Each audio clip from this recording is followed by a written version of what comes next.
Irmão Jorge, boa tarde. Boa tarde. Feliz sábado. Feliz sábado. Que Deus abençoe nosso estudo nesse momento, né? Nossa, sim. E que a gente possa passar uma mensagem para edificação, né? Para os últimos dias, né? Que nós estamos passando. Exato. E acredito que nós vamos falar, né, o dia da expiação, né? Yom Kippur, né, o dia do juízo, né? Isso. Que é uma mensagem que poucos pregam, né? A igreja, né, que no sétimo dia, né, é uma igreja que prega essa mensagem, mas muitas coisas eles não entenderam, não compreenderam, né? E a gente hoje vai ver se a gente passa como humildemente, né, essa mensagem. Exato. Estudar um pouco e acredito que isso vai ser bom, né, para as pessoas saber mais ou menos onde é que nós estamos no fim dos tempos. Né? Exatamente. A questão hoje como nós estamos vivendo os tempos do fim, né? Reta final, a importância dessas informações para as pessoas, né? Que é questão de salvação, né? Então é o momento de levar esse conhecimento, não reter para a gente e levar saber que nós estamos, telespectador que está nos assistindo, né? Estamos num juízo, né? Exato. E nós vamos ver na Bíblia, né? E também na mensagem de Daniel, né? Exato. E a gente vai ver que nós estamos no juízo. E não é agora, já o juízo já veio há uns anos atrás aí, né? Já começou o juízo. Deu-se início em 1844, né? Exatamente, né? Em 1844, né? Deu início no tempo do fim. O tempo do fim. E nós vamos ver alguns textos, né, bíblicos, alguns textos que condiz com a verdade, né, do Salvador, né? Primeiro nós vamos fazer uma oração, né, e agradecer ao Eterno, né, seu Filho amado. Exato. Então nós vamos orar, né? Pai Eterno, acreditamos em Ti, no Teu Filho amado, no nosso Salvador, Yoshua HaMashiach. Pedimos que Ele possa nos dirigir nessa tarde, ensinando-nos a crer verdadeiramente no que Ele deixou escrito, para nosso bem e para todos aqueles que querem chegar ao céu através de Yoshua HaMashiach. Pedimos para que todos que ouvirem essa mensagem não esqueçam que nós estamos no juízo final e que o Eterno, seu Filho amado, possa nos conceder a graça de estudarmos nessa tarde o juízo final. Nós agradecemos em nome do Eterno e do seu Filho amado, Yoshua HaMashiach. Amém. Bom, aqui, Jorge, hoje nós vamos estudar sobre o dia do juízo, né? Que é o Yom Kippur, né? E o dia da expiação. Essa era mais uma festa, né? Um tipo de festa, né? Que era o dia da expiação, né? Ou seja, tinha determinado dia, né? Ali que os nossos irmãos judeus, né? O Israel de Deus, ele tinha o dia do juízo, né? E esse dia do juízo, ele era determinado pelo Eterno todo final de ano, em ano, né? Ali o sacerdote entrava no lugar santíssimo, né? Para fazer a expiação dos pecados. E aqueles que não iam no dia da expiação, confessavam seus pecados, né? E para que fosse expiado, esse povo ele era punido, né? Exato. Ele não era perdoado. Né? Então esse ritual era todo ano, né? Todo ano.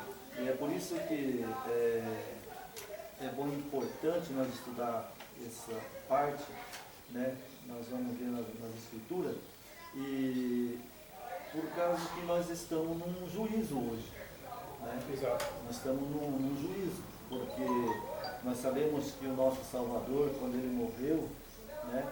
Ele morreu e subiu para o céu, e ele foi direto para o santuário, né? Exato. E ele entrou no santuário uma vez por toda, né? Como está lá em Hebreu. E agora ele está lá sentado o que ele está fazendo hoje? Julgando. Julgando os pecadores. Julgando os pecados. Né? Então, a pessoa que morreu hoje, agora, né, vamos supor, há 1 hora atrás, essa pessoa, ele entra no tribunal. E entrou no tribunal, ele é julgado, salvo ou perdido. Exatamente. Porque quando ele voltar, ele vem só para dar o galardão, né, a cada um. Cada um. E por que, Fez que ele, por onde, né? por que que ele vem para dar o galardão? Porque já foi o juízo terminado. Já sabe quem é salvo e quem é perdido. Exatamente. Né? Então é por isso que a gente deve saber e estudar sobre essa festa, né? Porque era um dia de festa também, né? Para os judeus, porque depois que eles eram ali colocados, os pecados dele no santuário e era expiado, então ali agora eles esperavam o pôr do sol, quando terminava o juízo, então aí começava o quê? A festa do tabernáculo, que é a outra lição que nós vamos estudar. É a próxima, né? É a próxima, né? Que era a festa do tabernáculo. Então agora a festa do tabernáculo ali, eles eram todos felizes. E eles ali já juntavam, eles comiam, bebiam, né? E Exato. ficava feliz, porque eles foram perdoados. Né? Exatamente. E aí fazia a festa do tabernáculo, aí continuava o ritual do santuário de novo. Era a comemoração, né? Comemoração. E até a volta, quando Salvador veio à Terra, né?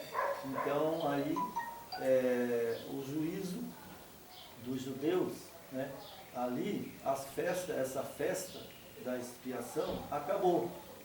Por quê? Porque o Cordeiro, né? O Cordeiro de Deus que tira o pecado do mundo era quem? Foi ele, é o próprio Yeshua HaMashiach, que ele morreu uma vez por todas. Né? E aí foi quando agora ele entrou no santuário para expiar os pecados a partir dali, né? Não só ao israelita, mas como também os estrangeiros. Os gentios, né? Os gentios. Todos foram convidados, né? Isso, Esse todos convite do foram Eterno convidados. para que a salvação não estava restrito só a israelita, né? E sim, ele quer que todos se salvem, né? Desde que Exatamente. haja o arrependimento, né? E esse ritual anual que acontecia no santuário era justamente para que aqueles que se arrependiam dos seus pecados e fossem ao santuário no todo ano, seus pecados seriam perdoados, né? Isso Exatamente. apontava para o Cordeiro, nosso Cordeiro maior, que é o Nosso Salvador. Né? Yeshua. Interessante, né, irmão? Porque tudo tinha que ter o sangue, né? O sangue é aspergido.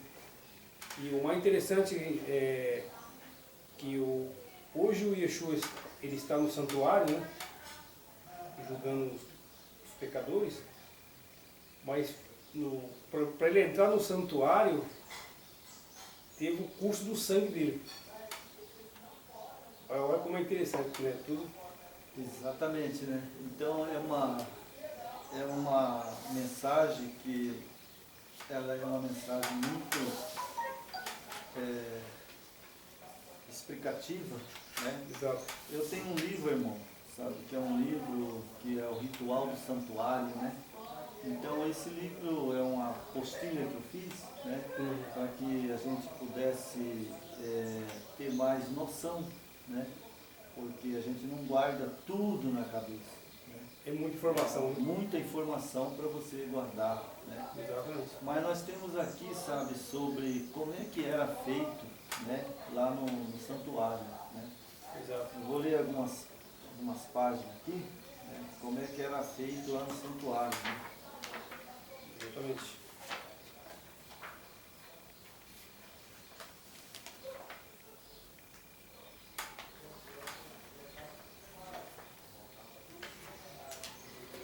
Então aqui eu tenho aqui, né,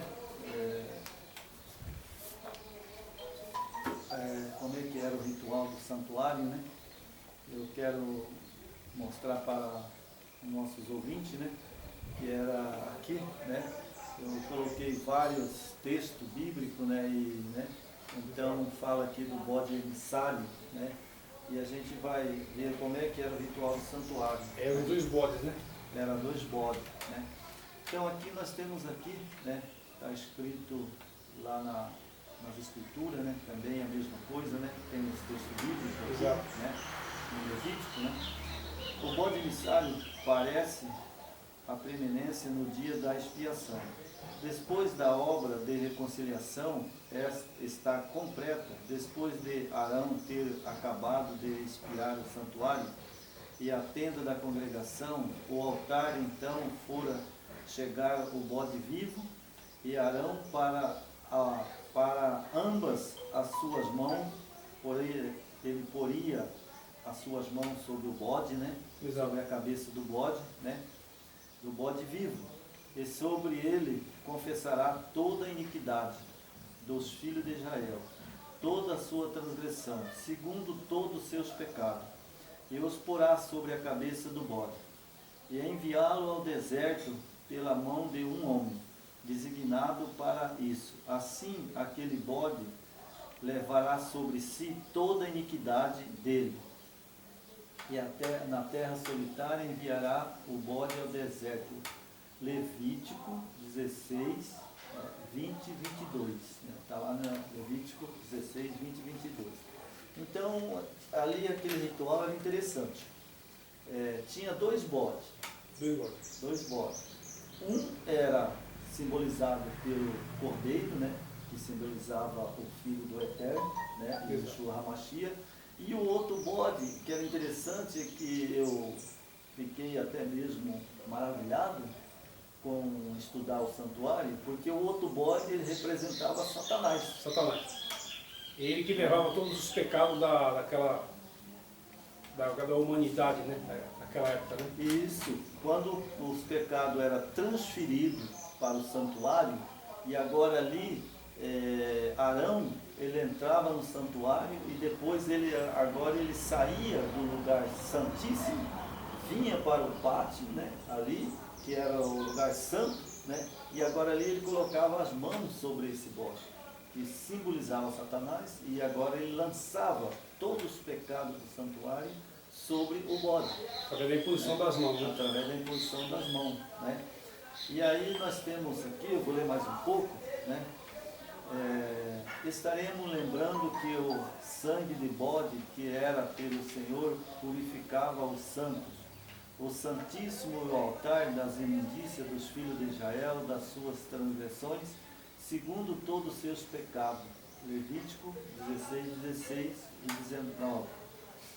Foi acentuado que isso não era apenas perdão, mas purificação. O primeiro fora obtido no serviço diário, quando se levavam a oferta individuais pelo pecado. O sangue fora então extinguido e o pecado perdoado. Representadamente declarado que o sacerdote por ele fará expiação dos seus pecados e lhe será perdoado. Levítico 4, 26, 31 e 35. O registro dos pecados, não o bastante, permanecia até o dia da expiação.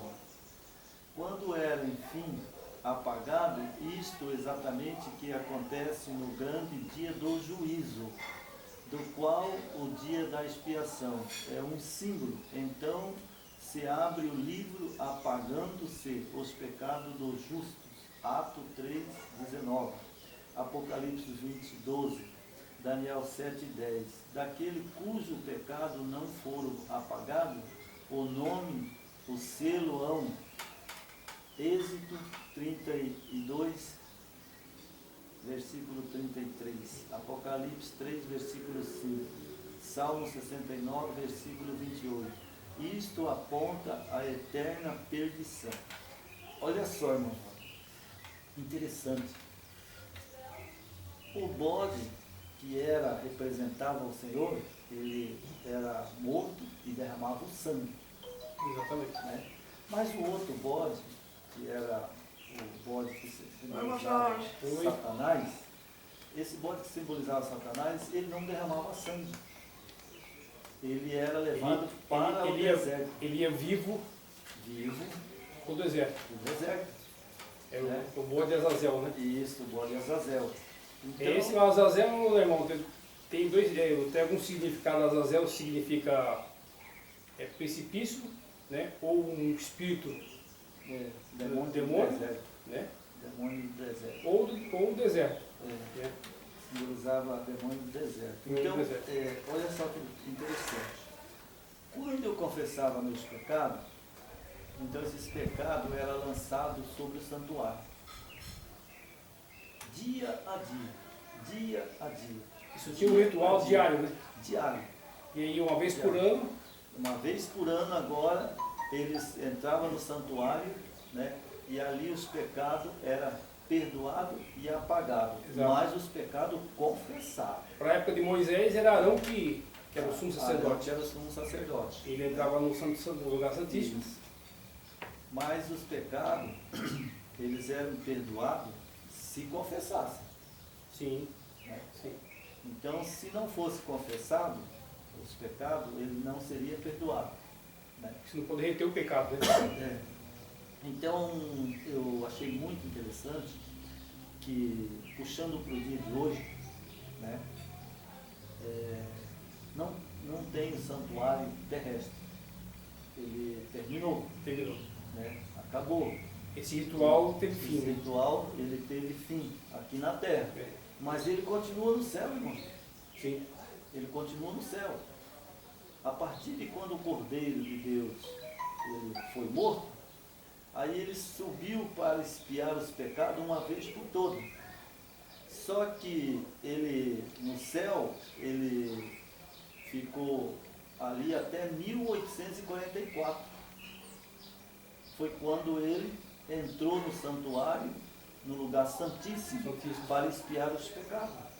Porque nós temos o pátio e tem o santo e o santíssimo.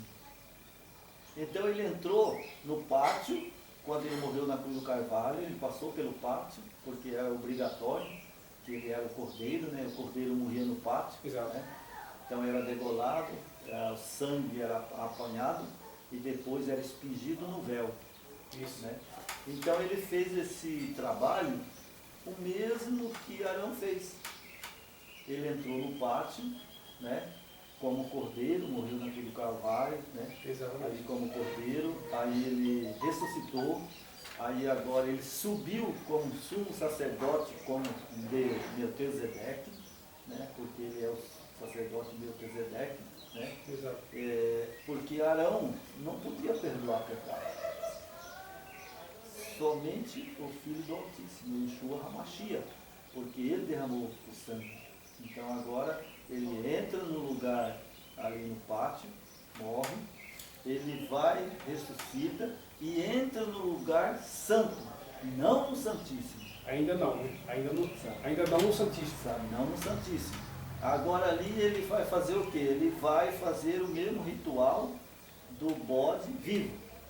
Né? Então ele estava transferindo os pecados, né, que ele levou do Jorge, do irmão João aqui, né, Exato. e todos aqueles que confessam, Todas as nações. de todas as nações. E agora, quando foi em 1844, aí agora ali, sabe, ele entrou no lugar santíssimo, aí para fazer a expiação de uma vez por todas. E lembrando, seu irmão, que aí cumpriu a profecia das 2.300 tardes de manhã, né?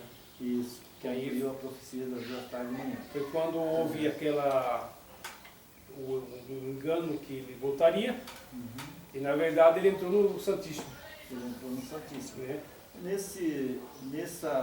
Nessa profecia, nesse ritual do santuário, né, a gente, eu quero aqui, né, parabenizar a igreja adventista, né, que nesse assunto eles são muito bem informados, né, estudaram bem o assunto e eles têm um privilégio, né, De conhecê-lo.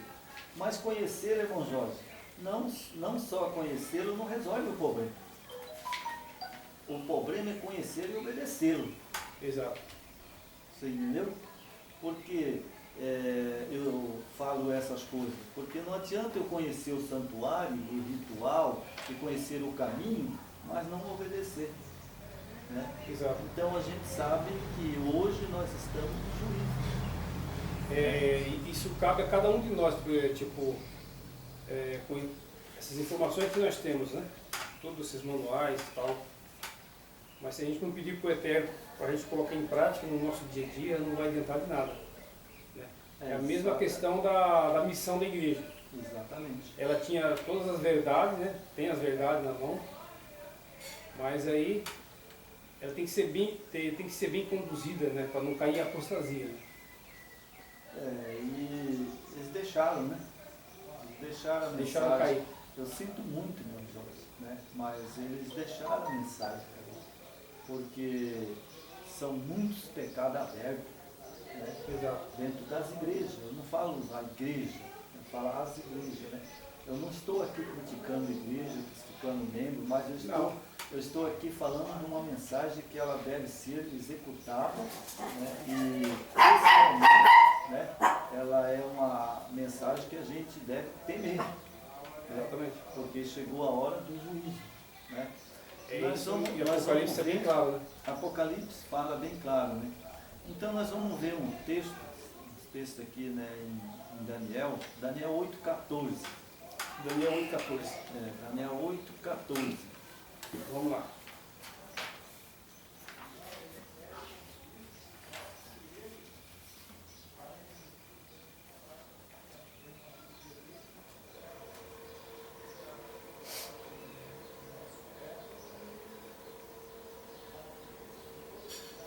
Daniel 8,14. Na minha Bíblia, né, está escrito, o irmão está procurando ali, né? Daniel 8,14.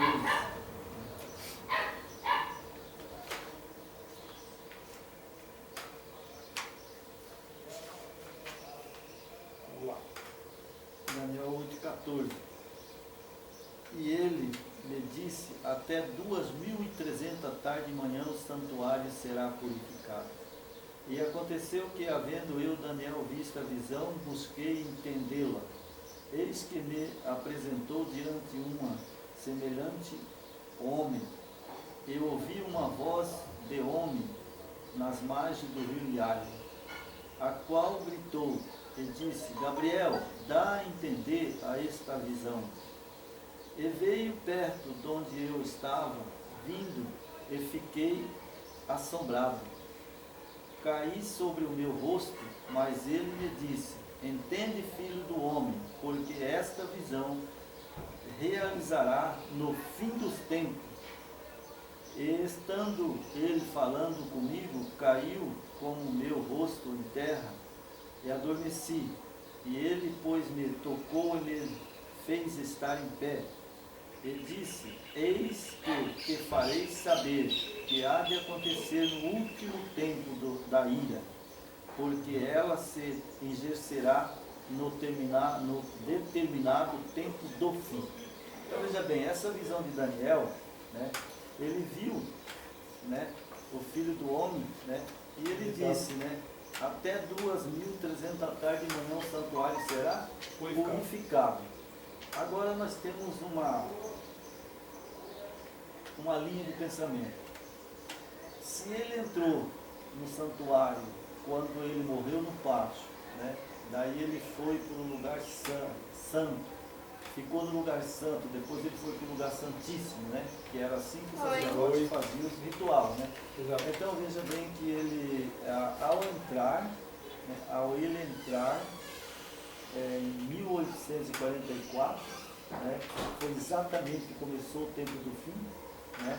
Ali nós vemos que é uma verdade bíblica, né? Essa profecia, ela se cumpriu, né? Ela se cumpriu, tarde e manhã. Exatamente, né?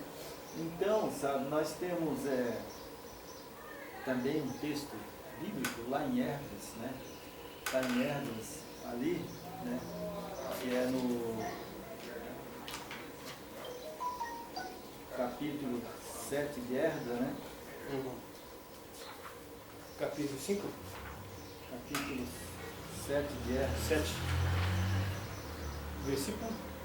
No versículo 1. Babilônia. Achei. E passado essas coisas, no reinado de Artaxerxes, o rei da Pérsia, Esdras, filho de Zaraias, e filho de Azarias, filho de Elquias, né? Isso. Então, Esdras, ele teve lá para edificar o templo. Nós sabemos disso. Quem conhece o Evangelho de Esdras, ele foi determinado para ele edificar o templo, né, de Israel, que estava caído, né, que era o templo tinha caído, tinha destruído, né? Exato. Então ele foi para reconstituir o templo, né? Exato. E tem aqui uma passagem, né, que fala, né, sobre o rei Artaxerxes, né, e ele decretou um decreto para os israelitas, né, que eles fossem com Esdras para restituir o templo, né, porque aquele templo, quando o templo caiu, então o que aconteceu com o templo? Não tinha mais o ritual, né, Exato. que era do templo de Arão, né, E foi destruído. foi né? destruído, O templo. e ali o ritual parou. Não era mais feito o ritual para perdoar os pecados. Então teria que edificar o templo, né, para continuar o ritual. Ritual Né? da expiação dos isso, pecados. da expiação. Né? Então foi quando o rei Artaxerxes chamou Esdras, né? E aí Esdras foi lá e falou claramente para o rei Artaxerxes, para ele, vai e edifica o templo. Né? E aí foi quando eles edificaram o templo e eles voltaram o mesmo ritual quando era na época de Arão. Né? E quando foi isso que eles edificaram o templo? Foi 457. Isso antes de Cristo, né? Antes de Cristo. Yeshua. Antes de vir o Salvador. Essas passagens aqui, que nós lemos aqui do Artaxerxes, é isso aqui os pentecostais conhecem. Até mesmo os padres, eles leem isso aqui, eles conhecem, eles entendem. Tem as informações. Tem as informações, né? Então, quando foi edificado o templo por Esdras, né? Então, lá em 457, né? Exato. Ele foi edificado. E contando desde quando foi edificado o templo, que Daniel edificou, aí dali foi quando Daniel viu a visão. Né? Então aí foi que ele viu a visão, 2.300 tarde e manhã o santuário será purificado. Quando o anjo Gabriel disse para ele. Desde quando? Desde quando o templo foi retificado. Exatamente. Ali começou às 2.300 tarde e manhã. E ela veio, o cumprimento em 1844. Em 1844, aí fazendo as contas ela dá em 1844, né? Nós sabemos, ali começa, né, o tempo do fim. Mas nós vamos ler mais um pedacinho aqui no trecho, né? De Daniel. Daniel? Daniel, qual capítulo? Lá no capítulo 8. Nós estávamos no verso 14, né? Isso. Então nós sabemos que o verso 14 ele diz, né, que e ele me disse, até 2.300 tarde, manhã, o santuário será purificado. Né? No verso 17, e veio perto de onde eu estava, vindo ele, fiquei assombrado, caiu sobre o meu rosto, mas ele me disse, entende, filho do homem, porque esta visão realizará no tempo do fim. Estando ele falando comigo, caiu o meu rosto em terra, adormeci, e ele, pois, me tocou e me fez estar em pé. Ele diz, eis que te farei saber que há de acontecer no último tempo da ira, porque ela se exercerá, e determinando o tempo do fim. Né? Então essa é a visão que ele teve de Esdras quando veio edificar o templo. Esdras veio e edificou o templo. Aí o anjo Gabriel chegou agora, né, e falou para Daniel, porque Daniel agora estava onde? Ele estava lá em Babilônia. Em Babilônia. Né? Estava lá em Babilônia. Exatamente. Né? Então foi quando ele recebeu a visão que o templo ia ser edificado. E quando eles saíram de Babilônia, o templo foi edificado. O Esdras restaurou o templo, né? Restaurou o templo. Então você veja que ele estava lá em Babilônia, né, e a ordem de Antecessé, quando Nabucodonosor caiu, né, e veio o rei Antecessé, aí foi quando ele mandou edificar o templo novamente. Aí foi que Daniel foi para lá, né, e lá ele viu a visão. Boa tarde. Boa tarde. Lá ele viu a visão das 2.300 da tarde e manhã. Né? E se cumpriu no pé da letra, né? Cumpriu no pé da letra. Né? E tinha também, para nós ver como é uma verdade, tinha uma outra profecia que apontava para isso também, que é o capítulo 9, né? Daniel? Daniel capítulo 9, né? Que vai falar do rei Azuero. Né? Isso. Versículo 1? Versículo 1. E no ano primeiro do Dário, né, filho do Azuero, né, que era o rei Dário, né, e das nações de Medos, qual constituiu o rei sobre o reino dos caldeus. Foi quando Nabucodonosor morreu, né, e perdeu o reino. O reino foi tomado. Né?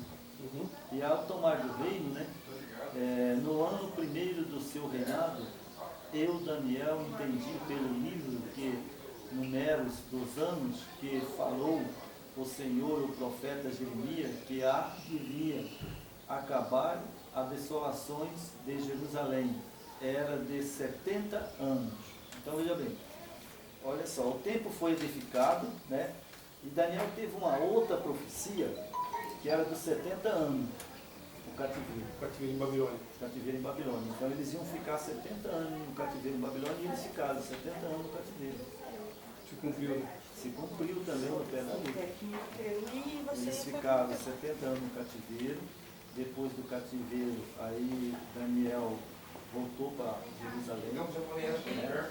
E agora ali em Jerusalém foi edificado. E eles começaram agora a fazer o sacrifício de novo. Voltou o ritual, né? Voltou o ritual. Porque, restaurado até a vinda do Cordeiro, né? Por quê? Porque ainda, sabe, o Messias, né, e o Yeshua HaMashiach, ele era o Cordeiro de expiação. Então, aí aquele ritual que eles voltaram ali fazer, o sacerdote, Caiafás e Anás, aquilo não valia nada. Os pecados não eram expiados no santuário mais. Então, agora, o que nós vamos juntar a peça agora? No primeiro santuário, no segundo santuário, né, ali quando era expiado os pecados, Arão, né? Isso. Ali era mesmo. Era retirado e colocado sobre o bode emissário. Né? Quando eles foram para o cativeiro, eles ficaram no cativeiro 70 anos. Então o ritual do santuário parou. Agora eles faziam o ritual, uma coisa interessante, né? Eles faziam o ritual, mas os pecados não eram expiados. É que não tinha o templo, né? Porque ali, aquela morte dos cordeiros já não valia nada, irmão.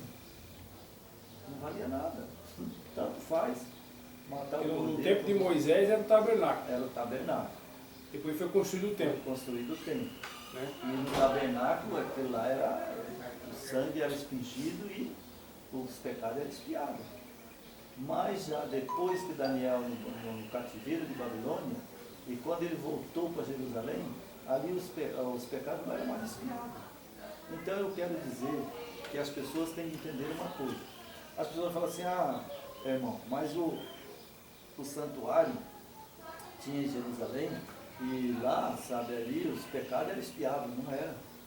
É por isso que a profecia apontou para 2.300 da tarde e manhã. Porque ele morreria como cordeiro, entraria no pátio, aí depois ele saiu do pátio, foi para o lugar santo, e do santo ele foi para o Santíssimo. Expiar os pecados. Exatamente. Porque é como às vezes eu fico estudando e eu falo, nossa, era muito pecado, né, gente? Estava ali dentro. Muito pecado, porque desde do cativeiro até quando o Salvador voltou, não expiava mais pecado. E só lembrando, meu irmão, nesse tempo,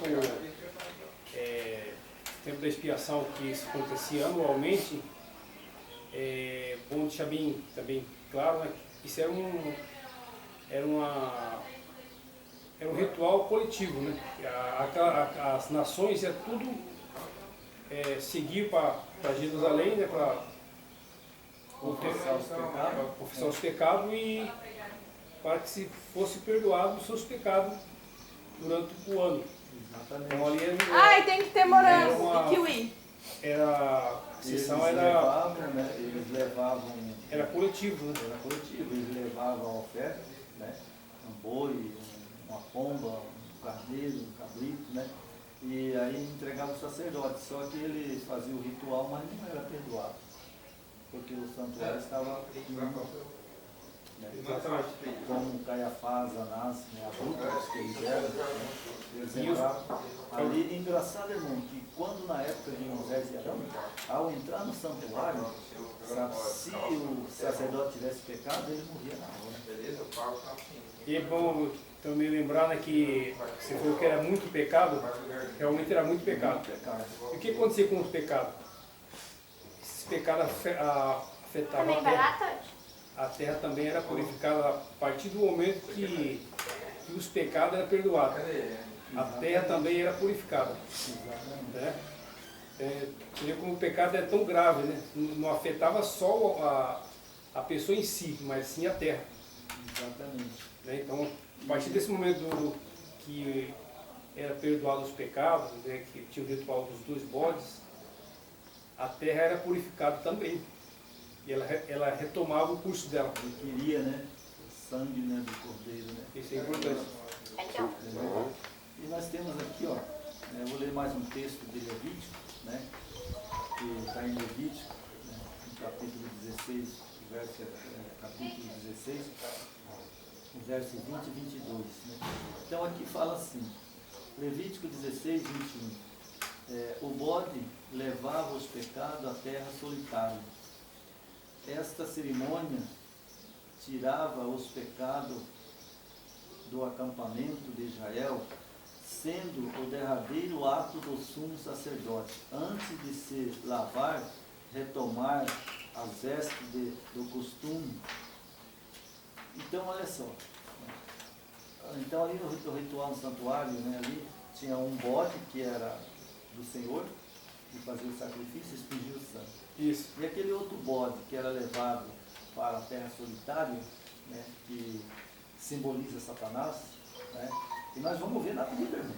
Nós vamos ver aqui na Bíblia. Vamos ver. Ele simboliza Satanás, porque no final do acerto de conta, que eu falo, quando acabar a expiação, né, do Yeshua HaMashiach no santuário, ele vai voltar. Ele vai voltar. E o próprio Satanás, ele vai levar todos os pecados da humanidade, desde Adão até o último pecador. Ele vai levar. Vai levar tudo. Né? Vai, porque ele vai ficar na terra solitária, né? Ele vai ficar aqui solitariamente. E o milênio, né? No milênio. E ele vai, depois, na presença do Eterno, quando ele, a Nova Jerusalém descer, né? Ele vai vir, né, o nosso Salvador, ele vai à presença do Salvador, ele já é julgado e condenado, ele vai só levar sentença. Porque o bode, quando ele saía do santuário, ele já levava a sentença. Sentença daqueles pecados. Os pecados. Ele já levava os pecados e já era sentenciado à morte. Porque ele morria onde? Lá no deserto. No deserto. Ele morria lá no deserto. Então é interessante a gente estudar o santuário, porque aí agora a gente vê que muitas dominações, né, muitas, milhares e milhares de dominações, elas não conhecem esse assunto. Né? Não conhecem o assunto. E esse é um tema importante, né? É um tema muito importante, né? E nós temos que levar em consideração, né, os que representam o bode, né, emissário, que a parte mesmo a sua, no seu serviço, no dia da expiação, quando se lançavam a sorte sobre os 2 bodes, recebido da congregação, uma sorte era pelo Senhor e outra sorte pelo bode emissário, que simboliza Satanás. Então veja, eram 2 bodes, eles lançavam a sorte. Né? Então ali caía um bode para o Senhor, que representava, né, o nosso Salvador. Isso apontava para o Machia, né? Isso. contava Aquele com sangue era aspergido lá no, Isso, na cortina. na cortina, e aí quem confessasse os pecados estava perdoado. Então, o interessante é que, vou ler mais uma parte aqui, depois nós vamos falar um pouco na 1144, né? Então aqui diz assim, sabe?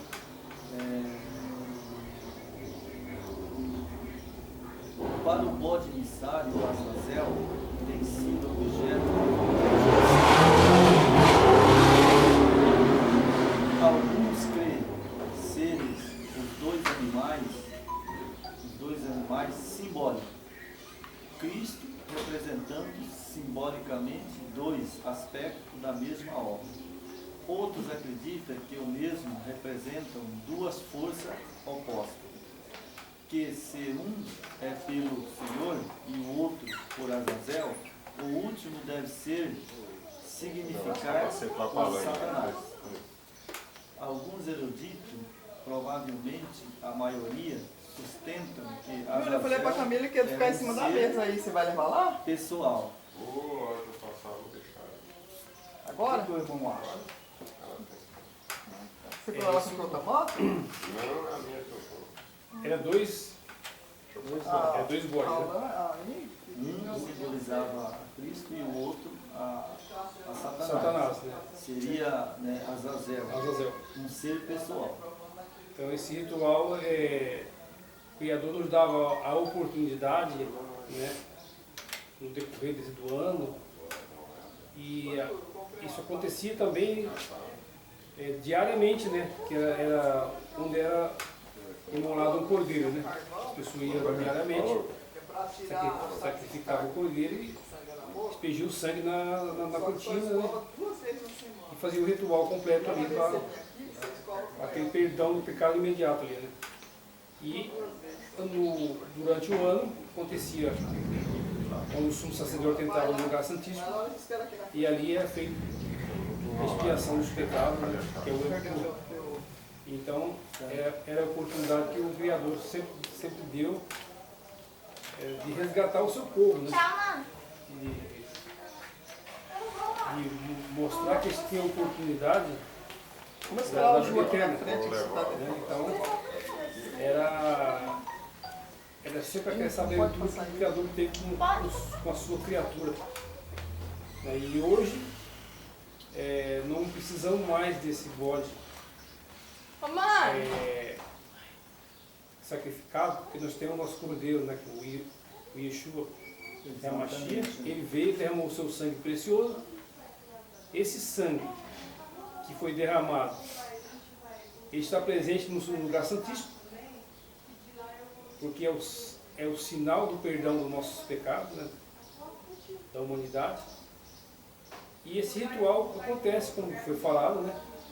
Diariamente, né? O nosso mestre está sempre nos perdoando, né? Exatamente. Né? Então, o que acontece? Sabe? O bode Azazel, ele era um ser pessoal. E o bode que era oferecido ao Senhor era um bode também pessoal. Pessoal, Por que pessoal? Porque o bode que era oferecido ao Senhor, ou seja, né, ao Salvador, como Salvador, ele era pessoal. Porque o Filho do Altíssimo, ele é uma pessoa. Ele é pessoal. Ele veio à Terra. Todo mundo que teve a oportunidade conheceu ele em Jerusalém. ali simplesmente E o os bode? dois bodes eram um simbolismo, né? Que apontava o pessoal, né? Que apontava, sabe, A pessoa do Yeshua, a pessoa do Yeshua e a pessoa de a Satanás. pessoa de Satanás. Porque o Azazel, ele também era pessoal, porque ele simbolizava Satanás. Satanás é pessoal, ele é um anjo caído. E Yeshua, o nosso Salvador. E Yeshua, o nosso Salvador. Por que ele é pessoal? Porque Satanás é pessoal. Sim, são dois seres. Satanás é um anjo caído. São dois seres pessoal. Um derramava o sangue pelos pecados da humanidade. E o outro levava os pecados da humanidade. Porque quem fez Adão e Eva pecar? Foi ele, né? Foi O Satanás. Satanás. Então é ele que tem que levar. Porque ele foi que corrompeu a terra de pecado. Então os pecados eram transferidos do santuário, punha a mão na cabeça dele e transferia para ele. E assim, no final da era, quando terminar essa obra, Satanás também ele vai comparecer perante o Filho do Tribunal. Altíssimo, né, o tribunal, e ele vai levar todos os pecados da humanidade. É que aponta o salário do pecado é a morte. Exatamente. Então, a todos aqueles que não aproveitou a oportunidade, né, que o Criador nos deu, terá a segunda morte junto com Satanás. Exatamente. Então aqui, irmão, eu vou ler mais um pedacinho assim, eu gosto desse livro do santuário, sabe, estudar o santuário. Isso verifica muito, particularmente, quando a participação de Satanás. No pecado dos justos. Verdadeiro cristão não deseja pecar. Quem é que deseja pecar, irmão, hoje? Eu não desejo pecar. Mas eu peco, às vezes, por quê? Porque ele instiga a pessoa a pecar, oferece, sabe, coisas boas, e a pessoa acaba pecando, né? É porque o Satanás ele conhece a nossa natureza caída.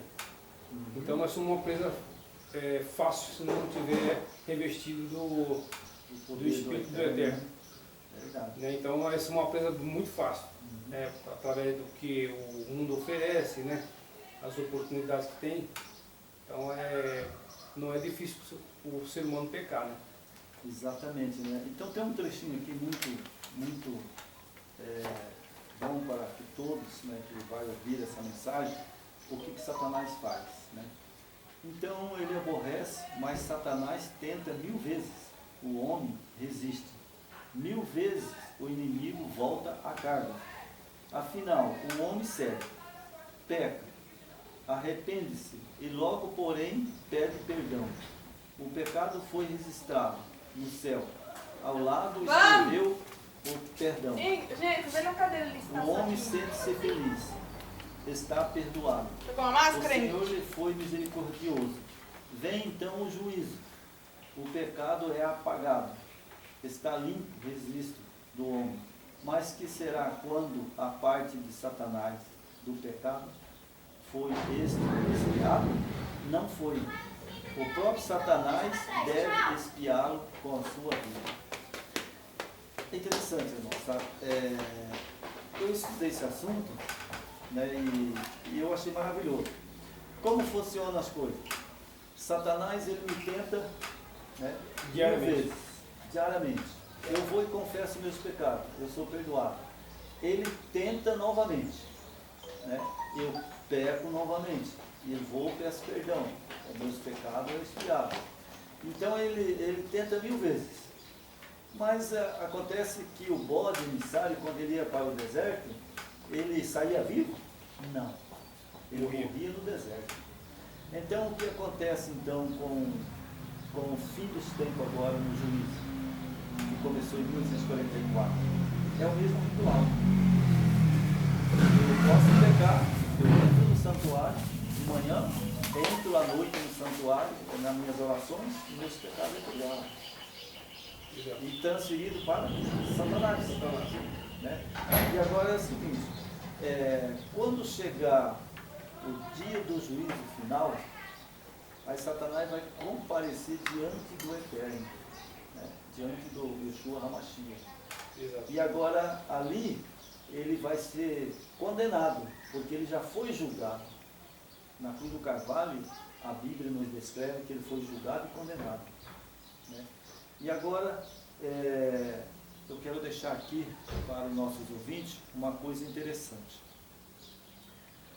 Quando nós se batizamos nas águas, os nossos pecados é perdoado. A partir que você sai das águas, você está sujeito a pecar de novo.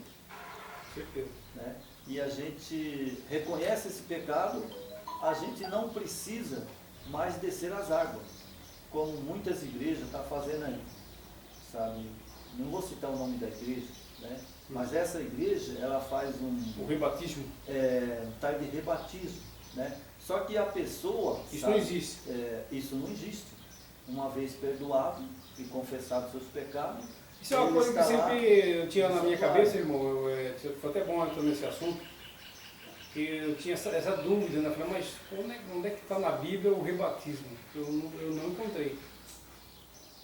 Tipo, se a gente tem acesso direto com o nosso Mashiach, que ele falou, eu sou o seu advogado. Lógico, ele é o nosso intercessor. Isso não quer dizer que ele está dizendo que nós podemos pecar.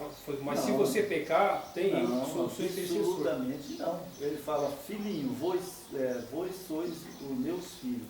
Se vós pecar, tem um advogado no céu que intercede por vós. Porque essa igreja, né, que é a igreja, que eu não vou falar nomes, né, mas ela batiza uma pessoa que entrou em adultério. Isso abre uma janela para que as pessoas continuem no pecado e sabem que tem um rebatismo. Exatamente. Então ela batiza uma pessoa, a pessoa entra no santuário, é perdoada pelo Salvador, né, pelo nosso Yeshua HaMashiach. Agora essa pessoa comete um outro pecado. Aí eles vão lá e rebatizam essa pessoa de novo. Essa pessoa depois comete outro pecado e rebatiza de novo. Eu conheço pessoas na Dominações que foi batizado 8 vezes. 8 vezes. 8 vezes.